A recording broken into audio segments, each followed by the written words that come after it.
सफलता एक एहसासों की पावन सी कहानी है। कभी कबीरा दीवाना था, कभी मीरा दीवानी है। मेरी चाहत को अपना तू बना लेना, मगर सुन ले, मेरी चाहत को तू अपना बना लेना, मगर सुन ले। जो तू समझे तो मोती है, जो ना समझे तो पानी है। जय हिंद साथियों, दिव्य कृति क्लासेस में आपका स्वागत है। और कल हमने अपने टॉपिक पे ऑड डेज, विषम दिन, इसी पे हमने छोड़ के और क्लास को बंद कर दिया था। और चूँकि टाइम ओवर हो गया था और तो वहीं से कंटिन्यू करते हैं। हमें ऑड डेज, हम क्या पढ़ रहे थे? ऑड डेज, ऑड डेज पढ़ रहे थे। ऑड डेज का मतलब होता है विषम विषम दिन, मतलब विषम दिन। कल मैं बता चुका हूँ विषम दिन के बारे में। जिन लोगों को ये चीज़ें नहीं समझ में आ रही वो कल वाली क्लास देख लें। जैसे मैं कल 100 सालों में विषम दिनों की संख्या निकाल रहा था। 100 सालों में, तो आपको पता है 100 सालों में 24 लीप ईयर होते हैं और 76 नॉर्मल ईयर। मैंने पिछले वाली क्लास में बताया। तो एक बात बताइए, नॉर्मल ईयर 76 नॉर्मल ईयर के 76 एक्स्ट्रा डेज और 24 लीप ईयर के 48 एक्स्ट्रा डेज। आप कहेंगे ये क्यों सर? एक नॉर्मल ईयर में एक एक्स्ट्रा डेज होता है और एक लीप ईयर में 2 एक्स्ट्रा डेज होता है। ये बताइए, 24 लीप ईयर है तो 24 दूनी 48 एक्स्ट्रा डेज इसमें, और 76 नॉर्मल ईयर है तो 76 एक्स्ट्रा डेज विषम दिन इसमें। तो फाइनली दोनों को जोड़ेंगे तो 8 और 6 14 को 4 हासिल 1, 7 और 4 11 और 1 12, 124। आप कहेंगे कि सर 124 एक्स्ट्रा डेज हो सकता है? बिल्कुल नहीं हो सकता। आप मैक्सिमम 6 एक्स्ट्रा डेज फाइंड कर सकते हैं, मिनिमम 0 एक्स्ट्रा डेज फाइंड कर सकते हैं। ये मैंने पिछले क्लास में बता दिया। तो अब आप इसे भी 7 से भाग देंगे, 7 से भाग देंगे। 7 एकम 7, बचा 5, 5 और 4 मिलकर 54, 7 7 49, रिमाइंडर क्या बचा? रिमाइंडर 5 बचा। यानी कि 100 सालों में 5 विषम दिन होते हैं। 5 विषम दिन होते हैं 100 सालों में 5 विषम दिन होते हैं। अब आप कहेंगे कि सर क्या अब 200 सालों में निकालना होगा? तो हम 200 सालों में एक बार विषम दिन और एक बार मतलब 200 सालों में अगर हम विषम दिन निकालें तो क्या 200 सालों में हम पहले ये निकालेंगे कि लीप वर्ष कितने होते हैं और नॉर्मल वर्ष? इससे अच्छा है आप थोड़ा ये आइडिया देखिए। हमें 100 सालों में निकालना है क्या? विषम दिन। तो 100 सालों में 100 तो नॉर्मल ईयर होंगे, 100 नॉर्मल ईयर के जोड़ लो विषम दिन। 100 सालों में 100 नॉर्मल ईयर के जोड़ लो विषम दिन, और 24 इसमें लीप ईयर के विषम दिन जोड़ लो, तब भी 124 आ रहा है। और आप इस तरह से काउंट करोगे तब भी 124 आएगा विषम दिन। अब इसे भी 7 से भाग दे दो, 7 एकम 7 और 7 7 49, कुछ ऐसे आया। रिमाइंडर 5 बच गया। तो 100 सालों में 5 विषम दिन होते हैं, ये आप सभी जानते हैं। अब बात करते हैं 400 सालों में। 100 सालों के बाद 400 नहीं, सीरियल वाइज 400 सालों तक चलते हैं। जैसे अगर कोई कहे कि 200 सालों में विषम दिन क्या होगा सर? 200 सालों में विषम दिन, तो आपको 100 सालों में पता है कि 5 होते हैं, तो 5 गुणे 2, 100 सालों में 5 होते हैं तो 200 सालों में 5 गुणे 2, यानी कि 10 विषम दिन। क्या 10 विषम दिन हो सकते हैं? हमने तो पढ़ा है कि मैक्सिमम 6 और डेज, यानी कि 6 विषम दिन हो सकते हैं। तो देखिए, अब 10 को भी आप 7 से भाग देंगे तो रिमाइंडर 3 बचेगा। इसका मतलब हम यहाँ लिखते हैं हमारा 100 सालों में विषम दिन आया 5, 200 सालों में विषम दिन आया 3। ये चीज़ें याद रखते रहिएगा। अगर हम बात करें 300 सालों में विषम दिनों की संख्या, 300 सालों में, तो आप कहेंगे सर 5 गुणे 3, यानी कि 100 साल में 5 होते हैं तो 300 सालों में 5 गुणे 3, यानी कि 15 विषम दिन। सर 15 विषम दिन नहीं हो सकते, ये आपको पता है। इसे भी 7 से भाग लेंगे, 7 दूनी 14, रिमाइंडर 1 बचा, यानी कि विषम दिनों की संख्या 1, यानी कि 300 सालों में विषम दिनों की संख्या 1। अब बात करें 400 सालों में, 400 सालों में विषम दिनों की संख्या, तो इसमें 400 तो नॉर्मल ईयर होंगे 400 सालों में। आप हाँ सॉरी इस तरीके से निकालें, 400 सालों में विषम दिन निकालें तो 100 सालों में 5, 100 सालों में 5, तो 400 सालों में 5 गुने में 4 यानी कि 20। आप कहेंगे सर 20, लेकिन ये जो सेंचुरी है ना सन 400, ये भी लीप वर्ष है। क्यों? क्योंकि अगर आप इसे 400 से भाग देंगे, 400 से भाग देंगे तो एक बार में पूरा पूरा कट जाएगा, तो एक ये भी जुड़ेगा, एक इसका भी तो जोड़ेंगे आप। ये सन 400 लीप ईयर, ये 300 थोड़ी ना लीप ईयर था, ये 200 थोड़ी ना लीप ईयर था, 100 थोड़ी ना लीप ईयर था, 400 लीप ईयर है। तो 400 से भाग लगाएंगे ये पूरा पूरा कट जाएगा, तो 400वां साल भी लीप ईयर है, तो एक इसका भी जुड़ेगा, तो 21 और डेज यानी कि विषम दिनों की संख्या होगी। तो आप जानते हैं मैक्सिमम 6 होंगे, इसे भी 7 से काटेंगे, तो 7 से काटेंगे तो 0, यानी कि 400 सालों में विषम दिनों की संख्या 0। अब जैसे जैसे आप आगे बढ़ते जाएंगे 500 सालों में फिर 5, जैसे जैसे आप आगे बढ़ते जाएंगे 600 सालों में फिर आपका 3। आप कहेंगे कैसे सर? तो देखिए 500 सालों में निकालना है ना, एक मिनट, 500 सालों में निकालना है ना, उससे पहले एक बात बताइए आप, अगर 400 सालों में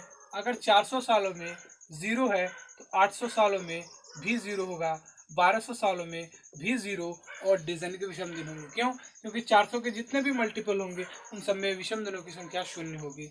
अब आप कोई कहे कि सर ये 500 वाला आप कैसे निकाल रहे थे, ये 500 वाला आप कैसे निकाल रहे थे? तो 500 वाला निकालने के लिए 500 सालों में आपको और डेज यानी कि विषम दिनों की संख्या निकालने है, तो आप 500 को 400 से भाग दे दीजिए, क्योंकि 400 का मल्टीपल रहेगा तो उसमें तो 0 हो जाएगा, जो रिमाइंडर बचेगा उसी में निकाल लेंगे। 400 से भाग देंगे तो 100 रिमाइंडर बचेगा, 100 रिमाइंडर में 5 होते हैं, ये मैं पढ़ा चुका हूँ, यानी कि 500 में 5 एक्स्ट्रा डेज, 5 विषम दिन होंगे।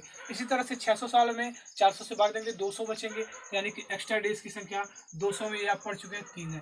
इसी तरह से आप 700 में निकालेंगे तो 700 में 1 आ जाएगा। इसी तरह से आप 800 में निकालेंगे तो 800 में फिर 0, यानी कि 400 का जितना भी मल्टीपल होगा उसमें 0 और डेज होंगे। ठीक है। अच्छा, अगर बात करें, कोई कह दे कि सर जरा किसी डेट पे निकालिए, जैसे सन 1700 में कोई कहे और डेज निकालो, तो भाई 400 से भाग दे दो, जो रिमाइंडर बचे 4 चौके 16 बचा करना, 100 बचा, 100 में 5 और डेज होते हैं, यानी कि सन 1700 में 5 और डेज होंगे। ठीक है, कितने? 5 और डेज होंगे। अब कुछ स्पेसिफाइड डेट पे बात करें, जैसे दोस्तों एक बार में कोई चीज समझ में नहीं आती, वीडियो को 1 बार 2 बार 3 बार 4 बार देखिए। ठीक है, 1 बार 2 बार 3 बार 4 बार आप देखेंगे तो चीज़ें और अच्छे से क्लियर होंगी, और मैं थोड़ा चीज़ें जल्दी से बताता हूँ क्योंकि हमारी अपलोडेड वीडियो है। ठीक है, ध्यान दीजिएगा। अब अगर बात की जाए, कोई कहे कि सर 2021 में कितने विषम दिन होंगे, तो देखो आप इसे ऐसे बांट लो, 2000 और 21। क्यों सर ये 2000 और 21, 2000 क्या 400 का मल्टीपल है? बिल्कुल, तो इसमें विषम दिनों की संख्या 0, और अगर 21 दिनों में बात करें तो इसमें भी 0, यानी कि विषम दिनों की संख्या 21 में अगर बात करें, सॉरी दोस्तों 21 में अगर बात करें तो 21 में और डेज की संख्या क्या होगी, जरा एक बार ध्यान देते हैं। 21 सालों में तो 21 तो नॉर्मल ईयर के होंगे, और 21 सालों में कितने आपके लीप ईयर पड़ेंगे? 4 पंजे 20, 5 लीप ईयर पड़ेंगे, तो 5 लीप ईयर के 21 और 5 कितना होगा? 26। 26 को आप 7 से भाग लगाएंगे तो 7 चौके 28, 7 त्रिक 21, 5 बचा, यानी कि विषम दिनों की संख्या 5। 2021 में आपसे कोई कहे विषम दिनों की संख्या, तो क्या निकल के आया? 5 निकल के आया। ठीक है, इसी तरह से किसी और स्पेसिफाइड डेट पे बात करें, जैसे अगर मैं ले लूँ सन 1717 में विषम दिनों की संख्या बताइए, तो आप देखिए इसे 2 टुकड़ों में बांट लीजिए, पहला सेंचुरी ईयर और दूसरा नॉर्मल ईयर, यानी कि 17। ठीक है, तो आप देखिए 1700 को 400 से डिवाइड कीजिए, क्योंकि अगर 400 का मल्टीपल लेगा तो 0 हो जाएगा, 400 से डिवाइड करेंगे, 4 चौके 16 बचा 100, 100 में कितने ऑड डेज? 5, मैं पढ़ा चुका हूँ। 17 में 17 को तो नॉर्मल ईयर के ऑड डेज, और इसमें 4 चौके 16, 4 तो लीप ईयर के ऑड डेज, तो 17 और 4 21, इनकी कहानी यही खत्म हो गई, क्योंकि 21 को 7 से भाग लगाएंगे तो वो तो 0 हो जाएगा, यानी कि 5 और डेज 1717 में भी होंगे। अब थोड़ा आगे चलते हैं, चीज़ें समझ में आ रही हूँ तो दोस्तों हमारे वीडियोस को लाइक ज़रूर कीजिएगा। अगर बात किया जाए, अब हमारा अगला टॉपिक है वार ज्ञात करना। अब हम अपने अगले टॉपिक की तरफ बढ़ते हैं। हमारा अगला टॉपिक क्या है? वार ज्ञात करना। वार का मतलब समझ रहे हैं? इंडियन आर्मी वाला वार नहीं, दिन, मतलब किसी स्पेसिफाइड डेट पे कौन सा दिन पड़ता है ये निकालने के लिए। उससे पहले मैंने जो पिछले क्लास में एक एडिशनल नॉलेज दी थी वो आप लर्न कर लीजिए। जैसे अगर ज़ीरो रिमाइंडर है तो वो किसको निरूपित करता है? संडे को। अगर 0 रिमाइंडर है तो वो संडे को निरूपित करता है, एक मंडे। ये चीजें आप याद रखिएगा। 2 ट्यूसडे,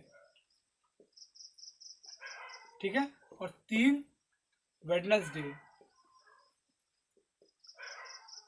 4 थर्सडे। 4 किसको निरूपित करता है? थर्सडे। 5 फ्राइडे और 6 सैटरडे।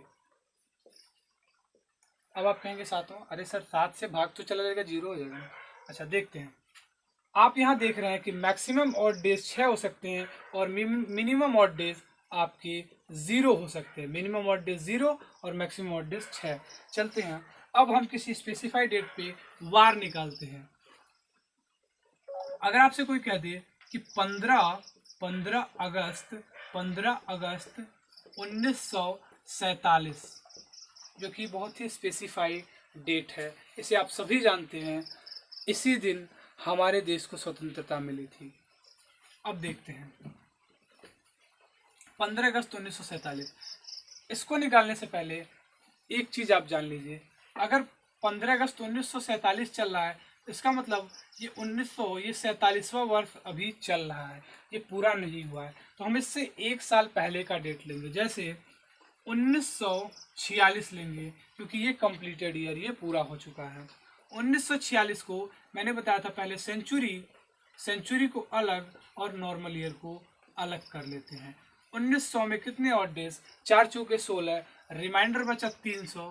300 में ऑड डेज की संख्या 1 प्लस करेंगे 46 वर्षों में 46 तो नॉर्मल ईयर होंगे, और 46 वर्षों में कितने लीप ईयर होंगे? 11 चौके 44, 11 लीप ईयर होंगे। 11 1 12, 12 और 46 मिलके 12 और 46 और 2 48 और 2 58। 58 को आप 7 से भाग लगाएंगे तो कितना बचेगा? देखते हैं, और 7 बटी 56, 2 बचा। यहाँ से 2 रिमाइंडर नोट कर लीजिए।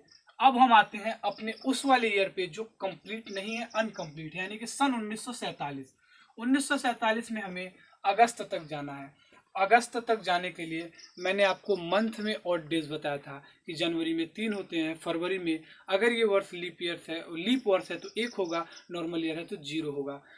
मार्च की बात की जाए तो उसमें 3 ऑड डेज, अप्रैल की बात की जाए तो 2, मई की बात की जाए तो 3, जून की बात की जाए तो 2, जुलाई की 3, अगस्त की 3, सितंबर की 2, और अक्टूबर की आपकी 3, नवंबर की 2 और दिसंबर की 3। ये चीज़ें आप याद रखिएगा। ये मैंने पिछले ही वाले वीडियो में बता दिया था कि ये इंपॉर्टेंट है, ये आप चीज़ें याद रखिएगा। चलिए अब हमें अगस्त तक जाना है, वो देखते हैं। अब बात करते हैं 1947वां वर्ष में अगस्त तक हम दिनों में ऑड डेज निकालेंगे। जनवरी में कितने ऑड डेज होंगे? 3। फरवरी, क्या ये लीप वर्ष है? नहीं, तो इसमें 0। मार्च में 3, अप्रैल में 2, मई में कितने होंगे? 3, जून में 2, जुलाई में 3, अगस्त में 3, सॉरी अगस्त में 3 नहीं, क्योंकि अगस्त में हमारा 15 दिन दे दिया है, तो 15 आप लिख लीजिए, ठीक है। अब जोड़ लीजिए, 15, 3 18, 2 20, 3 23, 2 25, 3 28 और 3 31, ठीक है। हाँ 31 को भी 7 से भाग दे दीजिए, तो 7 चौके 28, बचा कितना? 3 इसमें ऑड डेज और 2 इसमें ऑड डेज। भाई 3 इसमें ऑड डेज और 2 इसमें ऑड डेज, तो फाइनली 5 ऑड डेज, और 5 किसको निरूपित करता है मेरे भाई? शुक्रवार यानी कि फ्राइडे को। यहाँ देखिए 5 किसको निरूपित करता है? फ्राइडे को, यानी कि हमारा 15 अगस्त 1947 को फ्राइडे, फ्राइडे मतलब शुक्रवार होगा। ये चीजें आप बार बार दोहराइए, मैं भी एक बार दोहरा देता हूं। जैसे अगर कहीं पे लिखा है 15 अगस्त 1947, तो आप इससे जो ईयर कंप्लीट हो चुका है वो लेंगे। 1946 कंप्लीट हो चुका है तो ये ईयर ले लीजिए। 1946 में देखिए कितने ऑड डेज हैं, इसको दो भागों में बांटिए, पहला सेंचुरी ईयर और नॉर्मल ईयर में। सेंचुरी ईयर 1900 और ये 46 वर्ष। 1900 में कितने ऑड डेज? 1900 में कितने ऑड डेज भाई? 400 से आप डिवाइड करेंगे, अगर 400 का मल्टीपल होगा तो फिर कोई बात नहीं है, लेकिन अगर रिमाइंडर कुछ बचता है तो उसके अनुसार आप ऑड डेज निकाल लेंगे। 400 से डिवाइड करेंगे, 300 रिमाइंडर बचेगा। 300 में एक ऑड डेज होता है। एक ऑड डेज मैंने पिछले वाले क्लास में आपको बताया था। अगर एक ऑड डेज इसके हो गए, अच्छा 46 सालों में 46 तो नॉर्मल ईयर के ऑड डेज होंगे, लेकिन 11 चौके 44, 11 तो लीप वर्ष के आपके ऑड डेज होंगे। जोड़िए जरा, 11 और 1 12, 12 और 46 जोड़ेंगे तो 58। क्या 58 ऑड डेज हो सकते हैं? चाहे वो ईयर हो, चाहे मंथ हो, चाहे कुछ दिन हो? नहीं।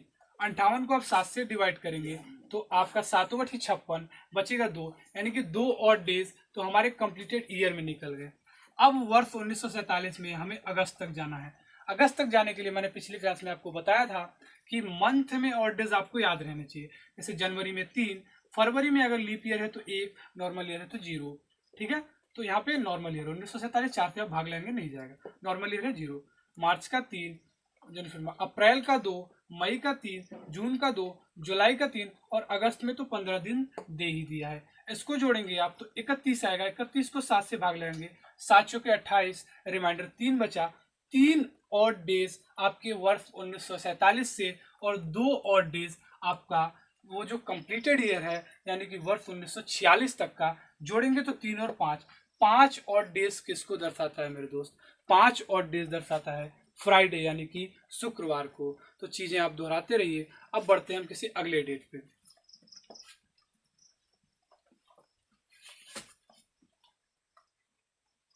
आइए फ्रेंड्स बात करते हैं आज की डेट पे, क्योंकि आज यानी कि 19 जून 2021, भाई आज के दिन का तो आपको पता होगा ना। आज का दिन क्या है? सैटरडे। देखते हैं क्या आता है सैटरडे। देखिए आज की डेट क्या है? 19 जून 2021। ठीक है, डेट दिन कोई भी है, हम प्रयास करते हैं। देखिए जैसे 19 जून 2021 मैंने बताया था जो कंप्लीटेड ईयर कौन सा होगा? 2020। आप सेंचुरी ईयर अलग कर लीजिए, नॉर्मल ईयर अलग कर लीजिए। 2000 400 से भाग करेंगे तो क्या पूरा पूरा कट जाएगा? 400 से भाग करेंगे तो बिल्कुल कट जाएगा भाई, ये तो 0 रिमाइंडर, इसमें 0 ऑड डेज। 20 सालों में 20 तो नॉर्मल ईयर और 5 लीप ईयर के ऑड डेज। 5 4 पंजे 20 तो 25। अब 25 को 7 से भाग लगाएंगे तो 7 त्रिक 21, बचा कितना मेरे भाई? 4। 4 ऑड डेज यहाँ जोड़ लो, 4 ऑड डेज यहाँ जोड़ लो। अब जो ईयर कंप्लीट नहीं हुआ है कि सन 2021 में कहाँ तक जाना है? जून तक। जनवरी का 3, फरवरी, क्या 2021 लीप वर्ष है? नहीं है। फरवरी का 0, मार्च का 3, अप्रैल का 2 और अप्रैल मई का 3 और जून, जनवरी फरवरी मार्च अप्रैल मई जून, जून का 19। चलिए आप अगर देखें तो पूरा जोड़ लीजिए या फिर आप कटते जाइए। जैसे इसको आप चलिए जोड़ ही लेते हैं। 19 और आपका 3 ये 22 और 22 जो 24, 24 और 3 27 और 27, 27 और 3 ये आपका 30। 30 को आप 7 से मतलब डिवाइड करेंगे, सॉरी हाँ 7 से डिवाइड करेंगे तो कितना रिमाइंडर बचेगा? रिमाइंडर कितना बचेगा? 7 चुके 28, 2 रिमाइंडर यहाँ का और ये 4 और 2 मिलकर कितने हुए? 6। और 6 किसको रिप्रेजेंट करता है मेरे भाई? 6 रिप्रेजेंट करता है सैटरडे को, ये आपको पता होगा। 6 रिप्रेजेंट करता है सैटरडे को। आज का दिन हमें शनिवार मिल गया। क्या मिला? शनिवार मिला, आज का दिन मिल गया शनिवार। तो दोस्तों आप पढ़ते रहिए, क्लास को एक से अधिक बार देखते रहिए और प्रयास कीजिए कि जो चीज़ें सिखाई जा रही हैं वो अच्छे से सीखिए। ठीक है, इसी के साथ दोस्तों मैं अपना क्लास यहीं पे बंद करता हूँ। Good evening.